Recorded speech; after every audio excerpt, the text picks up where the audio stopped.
ઔદ્યોગિકીકરણે આપણી દુનિયાને કઈ રીતે અને કેટલા ઊંડાણથી બદલી નાખી. આ એવા જબરદસ્ત પરિવર્તનની વાર્તા છે જેણે એક તરફ નવી ટેકનોલોજી અને અપાર સંપત્તિનું સર્જન કર્યું તો બીજી તરફ દુનિયાના નકશા પર અમીરી અને ગરીબી વચ્ચે એક નવી ઊંડી ખાઈ પણ ખોદી. તો ચાલો સાથે મળીને આ ઐતિહાસિક બદલાવના પાના ફેરવીએ અને એને સમજીએ. આજે આપણે કોઈ પણ વસ્તુ હાથમાં લઈએ તો એના પર મેડ ઇન નું લેબલ હોય છે, ખરું ને?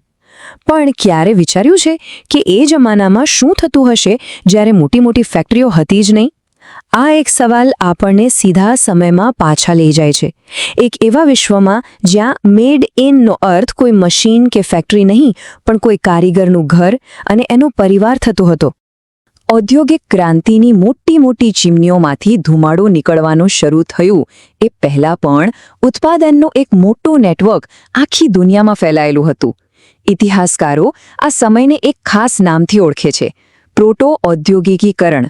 હવે પ્રોટોનો સીધો સાદો મતલબ થાય છે પ્રારંભિક અથવા કોઈ વસ્તુની શરૂઆત પહેલાનો તબક્કો. તો આ પ્રોટો ઔદ્યોગિકીકરણ હતું શું? વેલ, જરા કલ્પના કરો. એક વેપારી છે જે શહેરથી ગામડે આવે છે અને લગભગ 20-25 પરિવારોને કાચું ઊન આપે છે. હવે આ પરિવારો પોતાના ઘરમાં પોતાની સગવડ મુજબ એ ઊનમાંથી કાપડ વણે છે અને વેપારીને પાછું સોંપી દે છે. અહીં ઉત્પાદન કોઈ એક જગ્યાએ નથી થતું પણ આખા ગામમાં અલગ અલગ ઘરોમાં વહેંચાયેલું છે. આ સિસ્ટમની કેટલીક ખાસ વાતો હતી. એક તો બધું કામ ગામડાઓમાં થતું. ખેડૂત પરિવારો માટે આ એકદમ બંધ બેસતું હતું, કારણ કે ખેતીના કામમાંથી જ્યારે પણ સમય મળે ત્યારે તેઓ આ કામ કરીને થોડી વધારાની આવક રળી લેતા.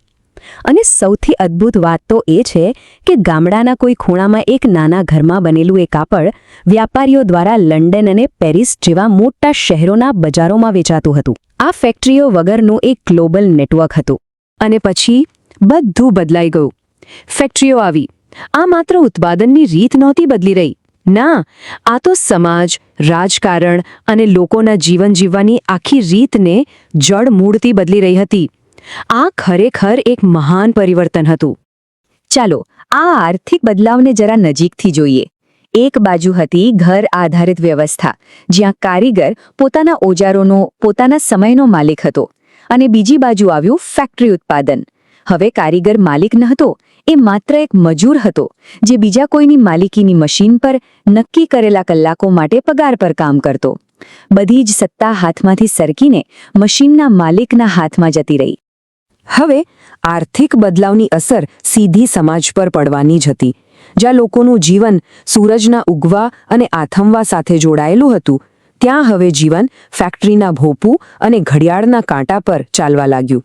ધીમે ધીમે ગામડા ખાલી થવા લાગ્યા અને શહેરો લોકોની ભીડ અને કારખાનાના ધુમાડાથી ભરાવા લાગ્યા.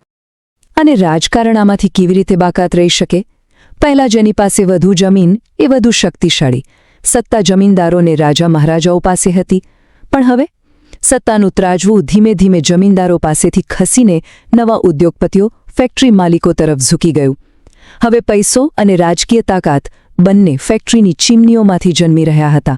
યુરોપમાં આ ઔદ્યોગિક ક્રાંતિનો એન્જિન ધમધમતું રાખવા માટે એક ખાસ પ્રકારના બળતણની સતત જરૂર પડતી હતી.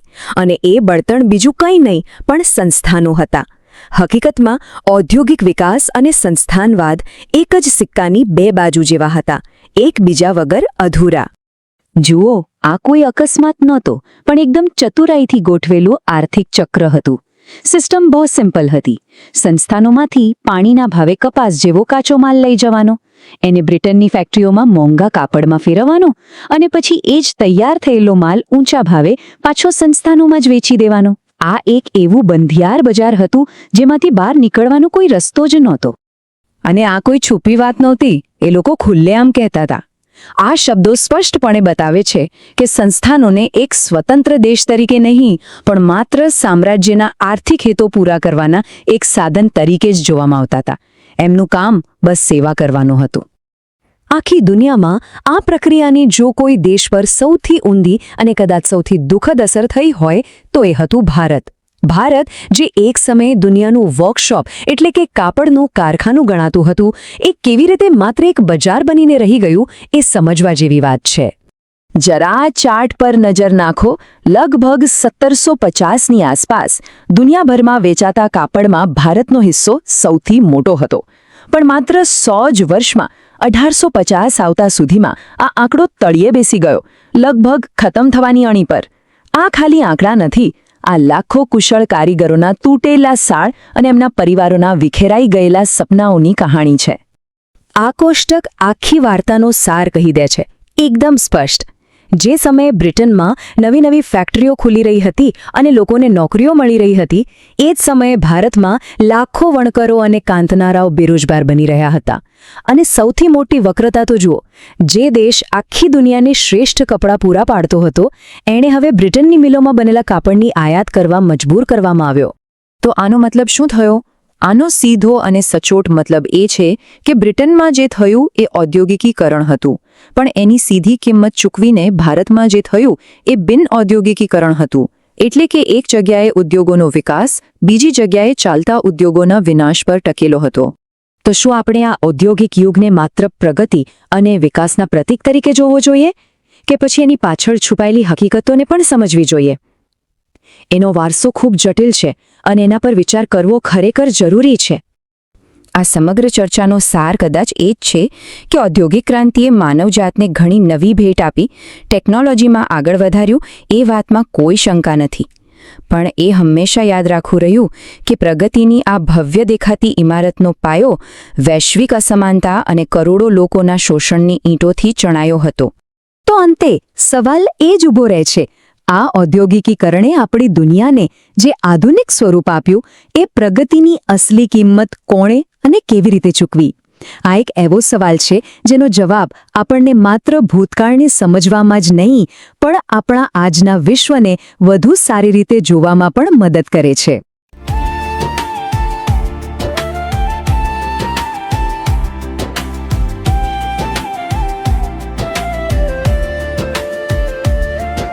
आज के समय में सिर्फ रिज्यूमे बनाना काफी नहीं है. जरूरी है कि लोग आपको समझें, आपकी स्किल्स को जानें और आपकी कहानी सुने. आज सोशल मीडिया पर जो दिखता है वही बिकता है. इसीलिए हम लाए हैं रिज्यूम एक्सप्लेनेशन वीडियो सर्विस, जहां आपका रिज्यूम ये प्रोफेशनल तरीके से ये आसान भाषा में समझाया जाता है. दिखो, इससे बनती है आपकी करियर रेपुटेशन और मजबूत होती है आपकी सोशल रेपुटेशन. जब आप अपना रिज्यूम वीडियो सोशल मीडिया पर शेयर करते हैं तो लोग आपको सिर्फ नाम से नहीं, आपकी काबिलियत से पहचानते हैं. क्योंकि आपकी पहचान मायने रखती है.